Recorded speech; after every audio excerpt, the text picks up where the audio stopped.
J'ai la sensation que le monde qui m'entoure est irréel. Je me sens parfois comme détaché de moi-même. Toutes ces sensations d'irréalité et d'étrangeté m'inquiètent. Ne serais-je pas atteint de schizophrénie ou ne vais-je pas devenir schizophrène à cause de la dépersonnalisation? Bonjour à tous et bienvenue dans cette nouvelle vidéo. Je suis Régis du site reprendreduterrain.fr et comme vous le savez maintenant, je suis là pour vous aider à comprendre ce qu'est la dépersonnalisation avec toutes ces sensations étranges qui l'accompagnent.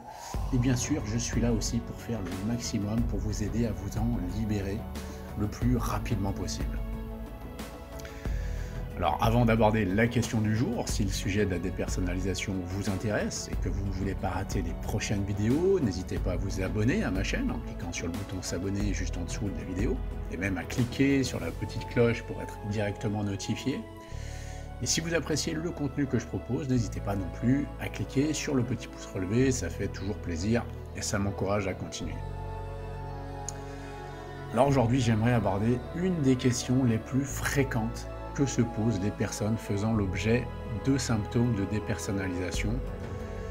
Question qu'elles se posent à leur sujet, en l'occurrence, suis-je schizophrène? Est-ce que toutes ces sensations d'irréalité et d'étrangeté ne signifient-elles pas que je suis atteint de schizophrénie? Ou ne vais-je pas, à force, devenir schizophrène à cause de la dépersonnalisation? Alors en effet, si on me demandait de citer 5 questions les plus courantes parmi celles que se posent les personnes sujettes à la dépersonnalisation, c'est clair que la question du jour figurerait dans le top 5, pour ne pas dire en première position. Alors d'où vient cette peur d'être schizophrène? Comme souvent, nous avons peur face à l'inconnu. Nous avons peur quand on ne sait pas, quand on ne maîtrise pas. Et c'est vrai que lorsqu'on ressent, surtout la première fois, ces sensations d'irréalité, qu'on a l'impression que le monde qui nous entoure devient irréel, ou que nous nous sentons détachés de notre propre corps, il est assez humain d'avoir peur, assez naturel et logique de se demander ce qui nous arrive, se poser tout un tas de questions angoissantes sur notre santé mentale, se demander si on n'est pas en train de devenir fou, etc. Et s'il y a bien une maladie mentale dont la majorité de la population a déjà entendu parler, c'est bien la schizophrénie. Et même si bien souvent la personne ne connaît pas véritablement les contours de cette maladie mentale, il n'en faut pas bien plus pour que la personne fasse des raccourcis avec ses symptômes, ses sensations, et redoute finalement d'être touchée par cette maladie. Mais redouter ou avoir l'impression d'être touché par une maladie ne signifie pas pour autant qu'on le soit vraiment. Alors aujourd'hui, l'idée n'est pas de vous faire une vidéo de 5 heures sur la schizophrénie, mais plutôt que vous en sachiez un peu plus sur cette maladie, la différence entre schizophrénie et dépersonnalisation, et bien entendu répondre à la question du jour. Alors c'est quoi la schizophrénie? Pour faire court, c'est une maladie mentale, une maladie psychiatrique complexe qui se déclare la plupart du temps autour de 15 à 25 ans, se manifeste de façon très variable d'un individu à l'autre, les causes et les symptômes pouvant être très différents. Raison pour laquelle il n'y a pas une schizophrénie, mais des schizophrénies. Dans tous les cas, la schizophrénie génère un handicap psychologique majeur et très invalidant pour la personne. Alors, au niveau des symptômes potentiels, qui sont donc nombreux et variés, on retrouve les hallucinations, qu'elles soient auditives, synesthésiques, olfactives, visuelles, gustatives, etc. Sachant que les plus caractéristiques sont les hallucinations auditives. Autrement dit, une voix, voire des voix, interpellent la personne, lui parle, lui donne des ordres, etc. Et aussi les hallucinations synesthésiques, c'est-à-dire des sensations corporelles internes, comme avoir l'impression d'ondes qui traversent le corps, qu'un de nos organes disparaît, ou globalement avoir l'impression d'être possédé ou dématérialisé. Les idées délirantes. La personne a des idées illogiques et incohérentes. Elle a la conviction que ce qui est vécu est la réalité. Croire par exemple que l'environnement manifeste de l'hostilité envers elle, qu'il y a un complot contre elle, que son interlocuteur est malveillant ou devine ses pensées. Elle est donc sujette à la paranoïa. Les idées délirantes sont donc le plus souvent à caractère persécutif, mais aussi mystique, mégalomaniaque, etc. Pour le malade, l'intuition devient ainsi une conviction et son imagination participe à toute construction délirante, même si cette dernière est totalement incohérente. Un discours organisé. Le plus souvent, il s'agit d'une perte de cohérence dans le discours.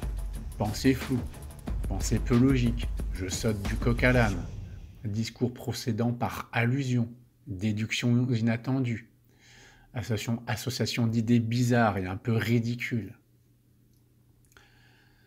Cela peut même aller jusqu'à l'extrême avec des phrases totalement incompréhensibles, avec l'emploi de mots inconnus, malvenus, avec la perte de la syntaxe, l'absence de construction de la pensée et du discours, expression de sentiments contradictoires dans une même phrase, etc. Un comportement excessivement désorganisé. On retrouvera ici des attitudes non adaptées, par exemple des éclats de rire dans une situation grave, ou au contraire des pleurs inattendus. Un mode de vie surprenant, ou par exemple le port de tenues vestimentaires singulières. Il y a aussi des symptômes négatifs, en l'occurrence un émoussement affectif, une réactivité émotionnelle réduite, mais aussi une forme de mise en retrait, de repli sur soi, un déficit d'énergie, la difficulté à amorcer des activités, à s'engager dans l'action, l'absence d'intérêt, etc. Donc voilà ce que je pouvais vous dire rapidement sur les différentes catégories de symptômes potentiels de la schizophrénie. Alors attention, je vous vois venir, ce n'est pas parce qu'en ce moment vous avez un déficit d'énergie, que vous avez un problème de concentration, que vous avez eu du mal à vous endormir la nuit dernière, que ça y est, c'est sûr, vous êtes schizophrène. Non, bien entendu. De la même manière, ce n'est pas parce que vous avez mal à la tête que vous avez forcément une tumeur au cerveau. Alors à noter que pour qu'un diagnostic de schizophrénie soit établi, d'autres aspects doivent être considérés au-delà des symptômes que l'on vient d'évoquer. Comme par exemple constater que le niveau de fonctionnement de la personne est nettement en dessous de son niveau habituel dans au moins un ou plusieurs domaines importants de la vie, tels que le travail, l'école, les relations aux autres, les soins personnels, etc. Mais dans tous les cas, ouvrez bien grand vos oreilles, c'est quelque chose de très important par rapport à la question du jour. Pour qu'un diagnostic de schizophrénie soit établi, il faut que la personne ait été concernée par au moins 2 des 5 catégories de symptômes que je viens d'évoquer, une partie significative du temps pendant une période d'1 mois, et très important également, il faut parmi ces symptômes qu'il y ait au moins la catégorie de symptômes 1, 2 ou 3. En l'occurrence, il faut obligatoirement que la personne ait eu au moins des hallucinations, des idées délirantes ou un discours désorganisé. Si ce n'est pas votre cas, vous n'êtes pas schizophrène. Ce n'est pas parce que certains symptômes de la dépersonnalisation peuvent se retrouver dans la schizophrénie que vous êtes schizophrène. Ce n'est pas parce que vous expérimentez des sensations étranges qui vous donnent l'impression que le monde est irréel ou vous donne l'impression d'être détaché de vous-même que vous êtes schizophrène. Ce qui est important de noter également, c'est que les personnes sujettes à un trouble de dépersonnalisation des réalisations ont un test de réalité intact. Même si elles expérimentent des sensations d'irréalité, aussi désagréables et inconfortables soient-elles, elles savent que le monde qui les entoure est bien réel, que c'est bien le monde dans lequel nous sommes tous.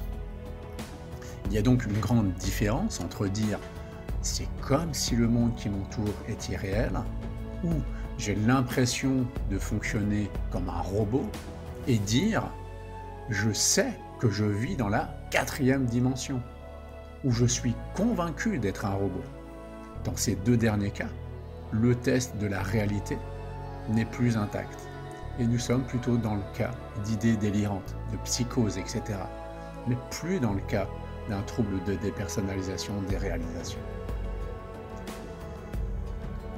De plus, contrairement à quelqu'un qui est sujet à des symptômes de dépersonnalisation, qui s'inquiète de ses sensations, etc., le schizophrène, au contraire, n'a souvent pas conscience de son état. En effet, dans un grand nombre de cas, la personne s'ignore, elle est dans le déni, elle n'est pas consciente qu'elle est en souffrance, qu'elle est atteinte d'une maladie. Elle croit à ce qu'elle raconte, mais est incapable de se dire qu'elle a un problème, alors qu'elle aurait besoin d'aide. Donc vous avez compris, même si la peur d'être schizophrène est totalement humaine, naturelle et logique dans un sens, quand on expérimente ces étranges sensations d'irréalité ou d'étrangeté, on se rend compte assez rapidement quand on creuse le sujet qu'on est souvent assez loin d'un diagnostic de schizophrénie, et ce, dans la majorité des cas. Donc vous pouvez être rassuré. Cela dit, même si cette vidéo ne suffira peut-être pas à vous convaincre, n'hésitez pas à aller consulter un professionnel de santé pour qu'il vous rassure, je l'espère définitivement. Et personnellement, je vous conseille plutôt un psychiatre, ou n'hésitez pas à me contacter. La deuxième question du jour, c'était « Mais est-ce que je ne vais pas à force devenir schizophrène à cause de la dépersonnalisation ?» Eh bien en fait, je vais être très rapide, la réponse est clairement non. La dépersonnalisation ne conduit pas au développement d'autres maladies mentales, telles que la schizophrénie. Donc pour résumer, nous avons vu que le diagnostic de la schizophrénie répond à des symptômes et des critères précis, en particulier la présence, au moins, d'hallucinations, d'idées délirantes ou d'un discours désorganisé durant une partie significative du temps pendant une période d'1 mois. Non, ce n'est pas parce que vous expérimentez certaines sensations d'irréalité et d'étrangeté, aussi inconfortables soient-elles, que vous êtes schizophrène. Et non, le trouble de dépersonnalisation, déréalisation ne conduit pas au développement d'autres maladies mentales telles que la schizophrénie. Cela dit, si au regard de cette vidéo vous avez encore des doutes ou si vous pensez que vous répondez aux critères de diagnostic de la schizophrénie, n'hésitez pas à consulter un professionnel de santé. Personnellement, comme je vous le disais, je vous recommande plutôt d'aller voir un psychiatre. Pas parce que vous êtes fou, mais tout simplement parce que ce sont des médecins spécialisés sur les troubles mentaux. Et chose importante, même si finalement un diagnostic de schizophrénie devait être prononcé, sachez que cela se traite très bien aujourd'hui par des médicaments spécifiques, thérapies, etc. Et comme je vous l'ai déjà dit dans cette vidéo, plus vous allez consulter tôt, quel que soit votre problème, mieux cela sera pour vous. Donc ne vous privez pas d'une consultation si vous avez des doutes ou quel que soit votre problème. Voilà, donc j'espère que cette vidéo vous aura permis de répondre à cette question si angoissante. Suis-je schizophrène ou vais-je le devenir? Question que se pose à un moment donné ou à un autre la majorité des personnes sujettes à des symptômes de dépersonnalisation. Dans tous les cas, si vous avez besoin d'aide ou si vous avez simplement besoin d'un renseignement, n'hésitez surtout pas à me contacter via mon site reprendreduterrain.fr. Je suis là pour vous apporter toute l'aide et les réponses dont vous avez besoin. Tous les liens utiles, l'adresse de mon site, formulaire de contact, formule de coaching, etc. sont dans la description en dessous de la vidéo. N'hésitez pas non plus dans l'espace commentaire à laisser vos questions, vos remarques et aussi vos éventuels témoignages, comme par exemple savoir si vous aussi, vous vous demandiez si vous n'étiez pas schizophrène ou si vous n'alliez pas le devenir, et si ça vous faisait peur. Dans tous les cas, je me ferai un plaisir de vous lire et de vous répondre. Et bien sûr, si vous avez aimé cette vidéo, n'hésitez pas à cliquer sur le petit pouce relevé, ça fait toujours plaisir et ça m'encourage à continuer à vous proposer d'autres vidéos. Voilà, donc je vous donne rendez-vous dans une prochaine vidéo, toujours au sujet de la dépersonnalisation. Et en attendant, je vous souhaite une très belle journée et à bientôt.